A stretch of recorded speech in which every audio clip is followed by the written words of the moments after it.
ഇന്നത്തെ പ്രധാന 5 വാർത്തകൾ. സ്വർണം കവർന്ന കേസിലെ 1-ാം പ്രതി ഉണ്ണികൃഷ്ണൻ പോറ്റിയെ പോലീസ് അറസ്റ്റ് ചെയ്തു. പുളിമാത്തെ വീട്ടിൽ നിന്നാണ് ഇദ്ദേഹത്തെ കസ്റ്റഡിയിലെടുത്തത്. ചോദ്യം ചെയ്യലിൽ സ്വർണം കവർന്നതായും അത് ബാംഗ്ലൂരു സ്വദേശി കൽപേഷിന് കൈമാറിയതായും സമ്മതിച്ചതായി റിപ്പോർട്ടുകൾ പറയുന്നു. കേസിന് പിന്നിൽ വലിയ ഗൂഢാലോചന നടന്നിട്ടുണ്ടെന്നും ദേവസ്വം ഉദ്യോഗസ്ഥർക്കെതിരെ ഉണ്ണികൃഷ്ണൻ പോറ്റി മൊഴി നൽകിയതായും അന്വേഷണ സംഘം വ്യക്തമാക്കുന്നു. ഹൈദരാബാദ്, ചെന്നൈ തുടങ്ങിയ ഇടങ്ങളിലായി പരിശോധന തുടരുകയാണ്. മുൻ അഡ്മിനിസ്ട്രേറ്റീവ് ഓഫീസർ മുരാരി ബാബുവിനെ ഉടൻ കസ്റ്റഡിയിലെടുക്കുമെന്നാണ് വിവരം.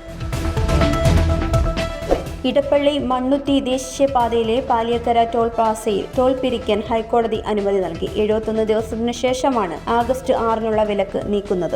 ഉപാധികളോടെയാണ് അനുമതി.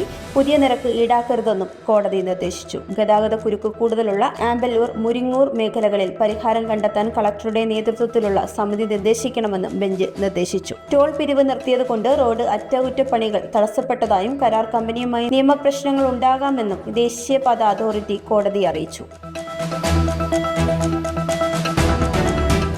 അസമിലെ ടിൻസുകിയ ജില്ലയിലെ സൈനിക ക്യാമ്പിന് നേരെ പുലർച്ചെ ഗ്രനേഡ് ആക്രമണം നടന്നു. 19 ഗ്രനേഡിയേഴ്സ് യൂണിറ്റ് ക്യാമ്പിൽ നടന്ന ആക്രമണത്തിൽ 3 സൈനികർക്ക് പരിക്കേറ്റു. പുലർച്ചെ 12:30 ഓടുന്ന വാഹനത്തിൽ നിന്ന് അക്രമികൾ വെടിയുതിർക്കുകയായിരുന്നു. സൈനികർ ഉടൻ ഫലപ്രദമായി മറുപടി നൽകിയെങ്കിലും അക്രമികൾ കടന്നുകളഞ്ഞു. ഏകദേശം 1 മണിക്കൂറോളം വെടിവയ്പ് തുടരുകയായിരുന്നുവെന്ന് റിപ്പോർട്ടുകൾ പറയുന്നു. ആക്രമണത്തിൽ ഉപയോഗിച്ചതായി കരുതുന്ന ട്രക്ക് പിന്നീട് അരുണാചൽ പ്രദേശിലെ തെങ്കപാനിയിൽ ഉപേക്ഷിച്ച നിലയിൽ കണ്ടെത്തി. ആക്രമണത്തിന്റെ ഉത്തരവാദിത്തം ഇതുവരെ യാതൊരു സംഘടനകളും ഏറ്റെടുത്തിട്ടില്ല. അതേസമയം ഭീകരർക്കായി പ്രദേശത്ത് വ്യാപകമായ തെരച്ചിൽ ആരംഭിച്ചതായി പോലീസ്, സൈന്യം എന്നിവർ അറിയിച്ചു.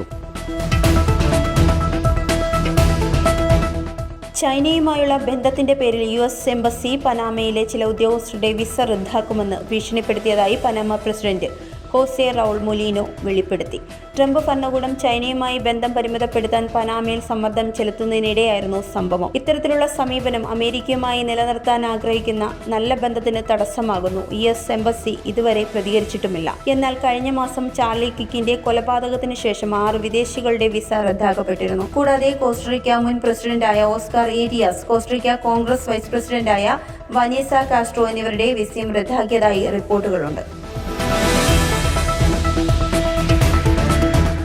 ന്യൂഡൽഹി സൗത്ത് ഏഷ്യൻ യൂണിവേഴ്സിറ്റിയിൽ ബീഹാറിൽ നിന്നുള്ള വിദ്യാർത്ഥിനി ബലാത്സംഗത്തിനിടയായ സംഭവത്തിൽ പെൺകുട്ടിക്ക് സഹായമോ സുരക്ഷയോ ലഭിക്കാതെ മോശം പെരുമാറ്റം നടന്നതായാണ് വിദ്യാർത്ഥിനികൾ ആരോപിക്കുന്നത്. സംഭവത്തിന് ശേഷം ഹോസ്റ്റൽ വാർഡൻ റിങ്കു ദേവിയെ സ്ഥാനത്ത് നിന്നും മാറ്റിയിരുന്നു. അസിസ്റ്റന്റ് കെയർടേക്കർ അനുപമ അറോറയെ സസ്പെൻഡും ചെയ്തു. ക്യാമ്പസിലെ 2 വിദ്യാർത്ഥിനികളും സുരക്ഷാ ജീവനക്കാരും നിർമ്മാണ തൊഴിലാളികളും ചേർന്നാണ് കൃത്യം നടത്തിയത്. പെൺകുട്ടിയുടെ മാതാവുമായി ബന്ധപ്പെടാൻ അനുവദിക്കാത്തതായും ആശുപത്രിയിലെത്തിക്കാൻ അനുവദിക്കാത്തതായും ആരോപണങ്ങളുണ്ട്. വിദ്യാർത്ഥികളുടെ 4 ദിന സമരത്തിന് ശേഷം മാത്രമാണ് FIR രജിസ്റ്റർ ചെയ്തതായും റിപ്പോർട്ടിൽ പറയുന്നു. Zag news, Thiruvananthapuram. നേരിന്റെ വാർത്തകൾ നിങ്ങളുടെ വിരൽത്തുമ്പിലെത്താനായി സാഗ് ന്യൂസ് ചാനൽ സബ്സ്ക്രൈബ് ചെയ്തും ഷെയർ ചെയ്തും ഒരു ശരിയായ മാധ്യമ നിലപാടിനൊപ്പം നിൽക്കാൻ ഞങ്ങൾ നിങ്ങളെ ക്ഷണിക്കുന്നു.